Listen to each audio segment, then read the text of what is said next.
পটল আর আলু, পটল কার না খেতে ভালো লাগে। পটলের উপরের লেয়ারটা বঁটির সাহায্যে তুলে দিয়ে আমি 6 টুকরো করে কেটে নেবো। আলুও একইভাবেই উপরের খোসা ছাড়িয়ে 6 টুকরো করে কেটে নিয়েছি। এদিকে আমি ভালো করে ধুয়ে নিয়েছি।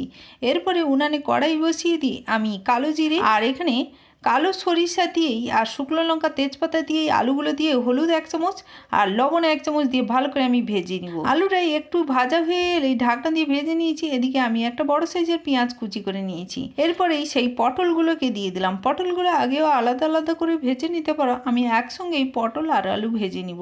এরপরে পেঁয়াজটা কেটে রেখেছিলাম, পেঁয়াজটা দিয়ে দিলাম। আলু আর পটল ভাজা আমার প্রায় হয়ে এসছে।